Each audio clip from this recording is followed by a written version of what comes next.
The indifferences in behavior exist in every job role, but the impact is particularly significant when it is from a police officer. Stupid cop accuses wrong woman? Watch further to see what happened. Like the video and subscribe to our channel for more interesting yet informative videos.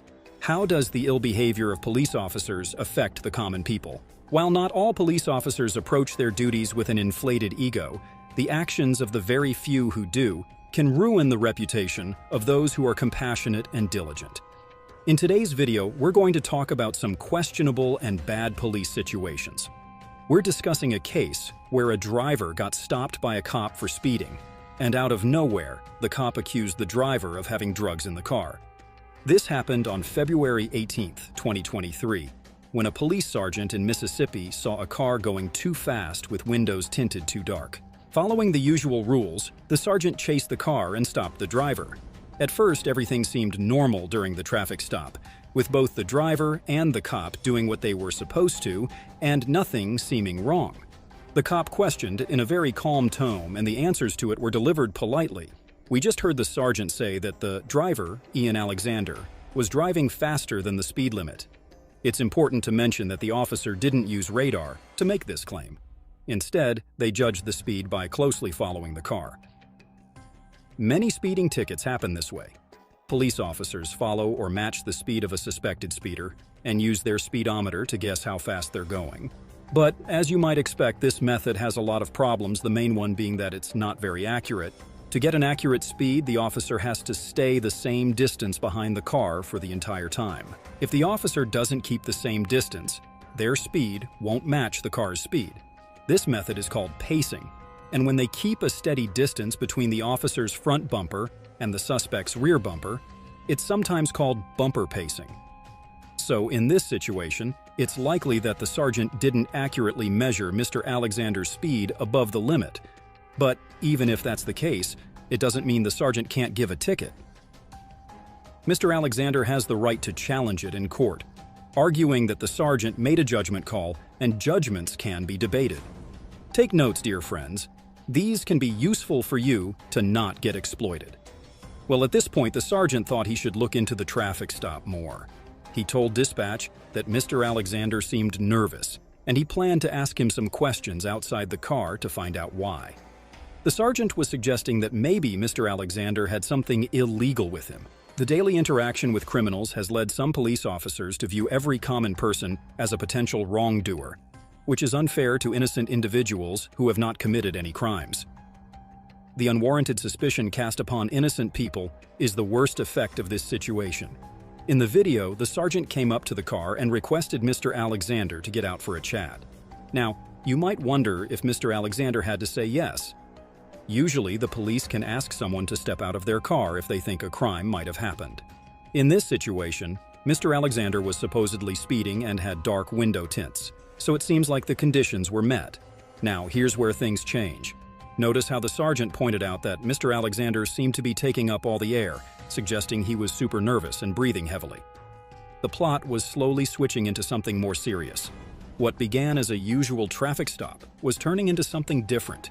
Then the sergeant began asking Mr. Alexander about his past interactions with the police, wondering if he had been arrested before. This seemed like an effort to find reasons to make the situation more serious. The sergeant even brought up the topic of drugs, which became significant later on.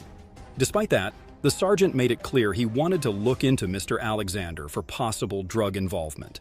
Strangely, the sergeant asked about Mr. Alexander's use of contacts, somehow connecting it to a suspicion of him being under the influence. Well, there are certain questions suspects are made to answer, which might seem illogical initially, but will have a significance on the plot later. Let's assume it is one of those questions. The sergeant went from thinking Mr. Alexander was possibly on drugs to suspecting there might be something illegal in his car. Then the sergeant asked if he could search the car, but Mr. Alexander said no, stating that he wouldn't allow it without a search warrant. This was a smart move, protecting Mr. Alexander's rights and stopping the sergeant from finding more reasons to arrest him, which seemed to be the sergeant's goal. Would you stand your ground like that? Despite the evident lack of legal authority for the sergeant to search Mr. Alexander's vehicle, it's important to delve into the reasons behind this.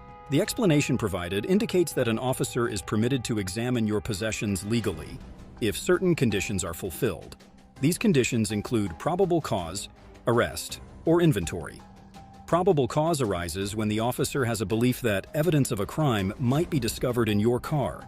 If an arrest occurs, officers also possess the right to search your car.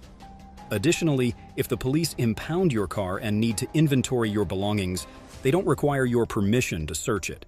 Considering this, the only condition the sergeant might attempt to fulfill is probable cause. That's precisely what he's been working on, trying to identify reasons to believe that Mr. Alexander has drugs in his possession. At this juncture, as the sergeant faced difficulty obtaining consent to search the vehicle, he approached Mr. Alexander's fiancée, who was inside the car. Throughout the traffic stop, the sergeant requested to talk to her, and she agreed.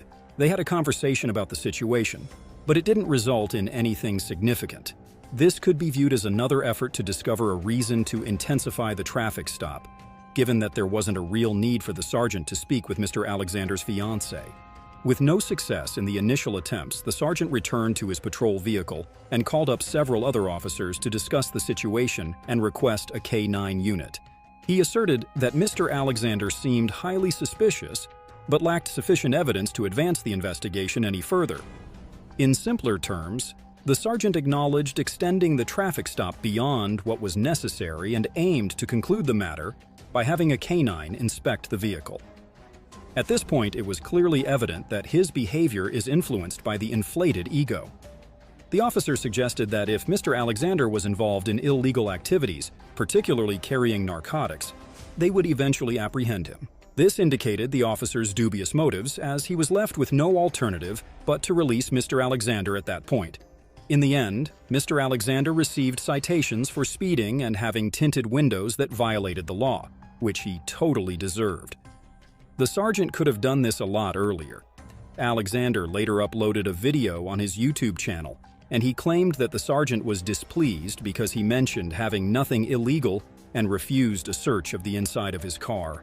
Mr. Alexander offered to let the officer look inside to confirm there was nothing to hide, but insisted that the interior couldn't be searched. Mr. Alexander further mentioned that the sergeant questioned him about the presence of items hinting at narcotics, but when no K-9 unit was available, the officer had to release him. As of the recording date, Mr. Alexander has not indicated whether he plans to file a complaint or take any legal action. The presence of police officers with overbearing egos has created an environment where citizens feel the need to be well-versed in their rights to navigate daily life. Understanding the limits of police authority has become essential for a balanced and secure existence. In the current scenario, a basic legal education is not just beneficial but a necessity. It's crucial to acknowledge that not every encounter with a police officer reflects the same negative attitude.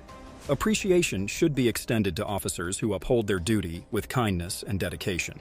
It's a reminder that professionalism should supersede personal roles when on duty. Whether it's law enforcement or any other job role, the expectation is universal. Employees should fully commit to their service, setting aside personal considerations. The intertwining of ego with power can be dangerous, especially when wielded against those with less influence. Hence, individuals must remain vigilant to safeguard their rights in such situations. Understanding and asserting your rights becomes a shield against the potentially harmful effects of unchecked authority. What are your views on this incident? Was the officer being fair to Mr. Alexander? Is the effect of ill-behaved cops bothering the citizens a lot? Let us know through comments.